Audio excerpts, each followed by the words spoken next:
आज चाहिँ मैले घरमा सजिलैसँग बनाउन सकिने चिकन बिरयानी बनाउन लागेको छु। त्यसको लागि चाहिँ 1.5 केजी जति चिकन लिएँ। अनि प्याज गोलभेडाहरू काटेर ठिक गरेँ। अनि आफ्नै घरमै भएका मसलाहरू रेडी गरेँ बिरयानीको लागि।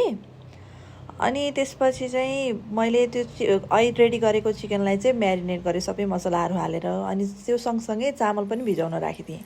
चामल भिजाएपछि एउटा कराईमा चाहिँ तेल बसालेँ। त्यसमा अनि अर्कोपट्टि चाहिँ प्यान रेडी गरेँ चिकनको लागि।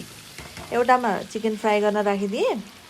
अनि अर्को कराईमा चाहिँ प्याजलाई फ्राई गर्न थालेँ।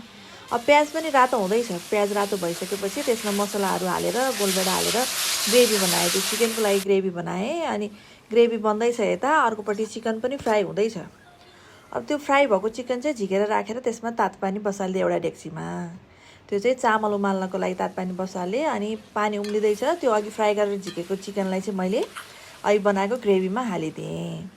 त्यो ग्रेभी पनि भयो, रेडी भयो। अब चिकन ग्रेभी रेडी भयो। अनि अघि उम्लिएको पानीमा चाहिँ मैले त्यसमा चामल उमाल्नलाई राखिदिएँ।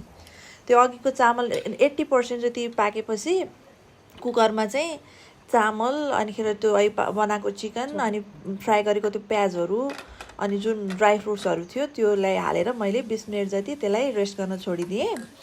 अनि यता राइता पनि राइता बन्यो। राइता बनेपछि 20 मिनट भयो। चिकन पनि बिरयानी पनि पाक्यो। अनि अब कुकर खोलेर हेरेको राम्रोसँग पाकेछ।